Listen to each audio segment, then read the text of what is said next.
Hello दोस्तों, आप लोग कैसे हैं। हमारे यूट्यूब चैनल में आप सभी लोगों का स्वागत है। आज मैं आप लोग को भोजपुरी लोकगीत सुनाने जा रहे हैं। पसंद आए तो लाइक और शेयर करना, मेरे यूट्यूब चैनल को सब्सक्राइब करना।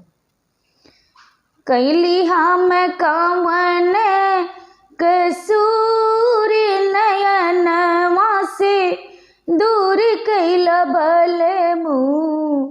कैली हम कामन कसूर नयन माँ से दूर कैल बल मुँह।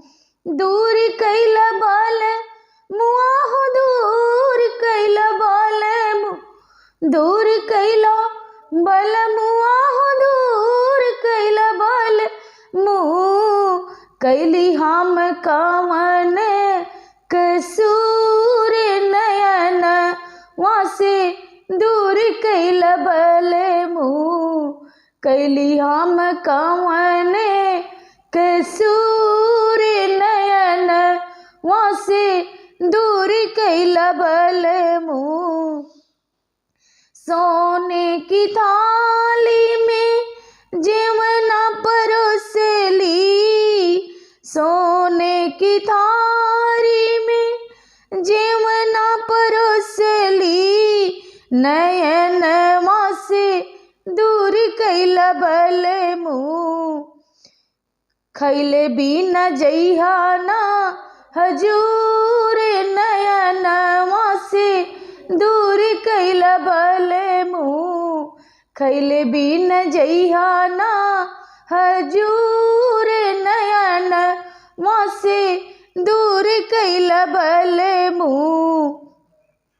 कैली हम कामन कसूर नयन वहाँ से दूर कैल बल मुँह।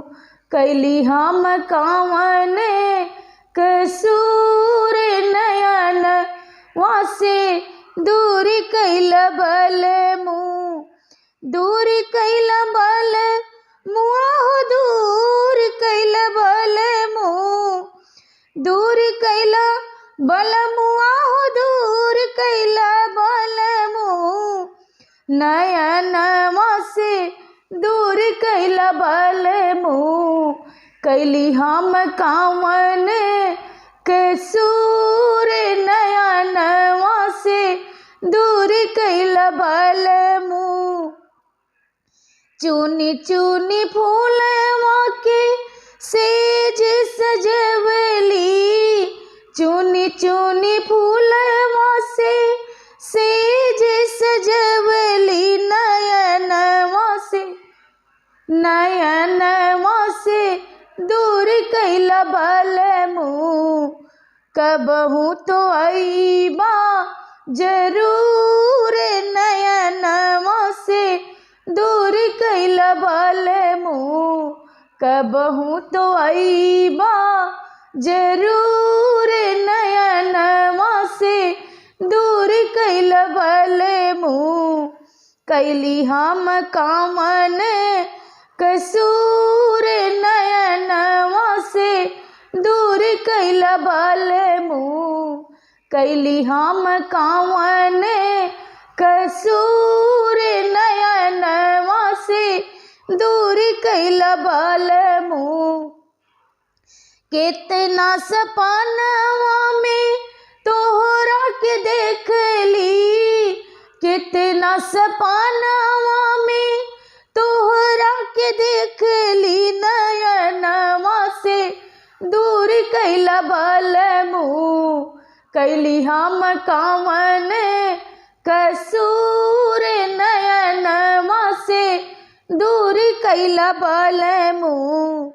कैली हम कामन कसूर नयन वहाँ से दूर कैल बल मुँह। काहे तोहरा इतना गुरूर, नयन वहाँ से दूर कैल बल मुँह। काहे तोहरा इतना गुरूर, नयन वहाँ से दूर कैल बल मुँह।